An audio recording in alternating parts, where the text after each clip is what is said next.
अस्सलाम वालेकुम व्यूवर्स। अल्लाह आपको बहुत सी पुरसुकून खुशियाँ दे। आज घर में पड़ी हुई चीज़ों से ही हम बहुत ही ज़बरदस्त से स्नैक्स बनाएंगे जो ऊपर से बहुत ही ज़्यादा क्रिस्पी और अंदर से बहुत ही ज़्यादा सॉफ्ट होंगे।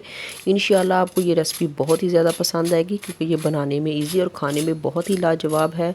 रेसिपी को स्टार्ट कर लेते हैं। बिस्मिल्लाहिर्रहमानिर्रहीम। सबसे पहले हमें चाहिए 3 अदद ब्रेड जो कि हर घर में तकरीबन मौजूद ही होते हैं। अच्छा, इस रेसिपी में ना अगर आपके पास फुल ब्रेड ना हो तो जो साइडों वाला ब्राउन पार्ट होता है वो भी यूज़ कर सकते हैं। बस इसके ऊपर थोड़ा सा पानी में ऐड करूँगी ताकि ये अच्छी तरह से ये सॉफ्ट हो जाए। बहुत ज़्यादा हम पानी ऐड नहीं करेंगे वरना हमें फिर आगे जाके जो है ये मुश्किल हो सकती है। बस इसको अच्छी तरह से जो है ये मैशर से हम मैश कर लेंगे। मकसद ये है ये अच्छी तरह से जो है ये जिस तरह हम आलू को मैश करते हैं ना, सेम उसी तरह हमने इसको मैश करना है। और यहाँ पे मैंने आधा किलो जो है वो बॉयल किए हुए आलू लिए हैं। इनको भी अच्छी तरह से हम मैश कर लेंगे, यानी कि इसके अंदर किसी तरह की जो है वो गुठली वगैरह नहीं रहनी चाहिए। बस इसको मैश करने के बाद इसके अंदर मैं ऐड करूँगी बॉयल किया हुआ चिकन।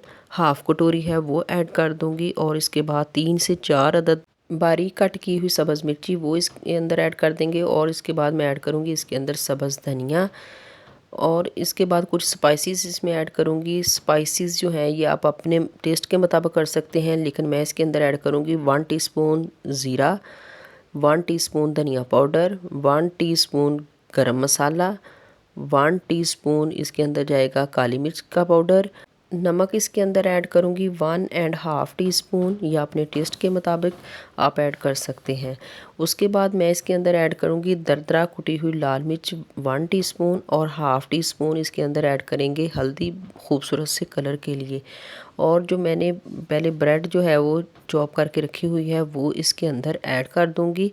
और इन तमाम चीज़ों की अच्छी बाइंडिंग के लिए मैं इसके अंदर ऐड करूँगी 3 टेबलस्पून जो है ये चावल का आटा। आप इसकी जगह पे कॉर्न फ्लोर भी ऐड कर सकते हैं या फिर चावल का आटा ऐड कर लें, सेम ही बात है। बस इन तमाम चीज़ों को अच्छी तरह से जो है वो गूंद लेंगे। इस तरह का इसको तैयार करना है जैसे एक डो होती है, एक डो की शक्ल में इसको ले आएंगे। अब यहाँ पे मैं वो बर्तन लेके आती हूँ जिसके अंदर डाल के हमने इसको शेप देनी है। यहाँ पे मैंने थोड़ा सा जो है वो कुकिंग ऑयल डाल के अच्छी तरह से जो है ये ग्रीस कर लेंगे ताकि इसके साथ जो चिपके ना। अब जो डो हमने तैयार करके रखी हुई थी ना वो इसके अंदर रख के तो हाथों की मदद से जो है अच्छी तरह से प्रेस कर लेंगे। हाथों से प्रेस करने के बाद ना अब इसके ऊपर स्पैचुला से जो बिल्कुल सही कर देंगे ताकि हाथों के निशान ना बने, उंगलियों के निशान ना बने इसके ऊपर।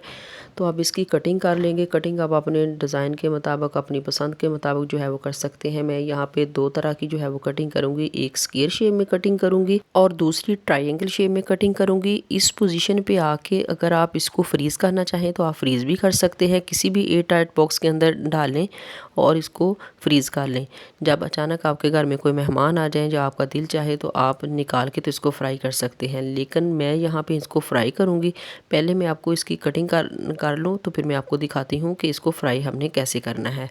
अल्हम्दुलिल्लाह कटिंग हमारी कंप्लीट हो चुकी है और यहाँ पे ऑयल हमने जो है वो गर्म होने के लिए छोड़ दिया था। अब हम इसको मीडियम टू हाई फ्लेम पर इसको जो है ये फ्राई करेंगे। अच्छा, मज़े की बात यह है कि इसको फ्राई करने के लिए हमें किसी एग या फिर मैदे वगैरह की ज़रूरत बिल्कुल भी नहीं है। इसी तरह हमने इसको फ्राई कर लेना है। इंशाल्लाह ताला इतने ज़बरदस्त स्नैक्स हमारे बन के रेडी होंगे कि आप एक बार नहीं बार बार बनाएंगे। आप बच्चों को लंच बॉक्स में बना के दें या फिर चाय के साथ इंजॉय करें या फिर मेहमानों को पेश करें। इसी पॉइंट पे अगर आपको वीडियो हमारी अच्छी लगी हो तो वीडियो को लाइक करें, शेयर करें और चैनल पे न्यू हैं तो सब्सक्राइब करना बिल्कुल मत भूलिए। जहाँ भी रहिए हैप्पी रहिए और हेल्दी रहिए। अपना और अपनी फैमिली का ढेर सारा ख्याल रखिए। मुझे दुआओं में याद रखिए। मिलते हैं नेक्स्ट रेसिपी के साथ, तब तक दीजिए इजाज़त। अल्लाह हाफिज़।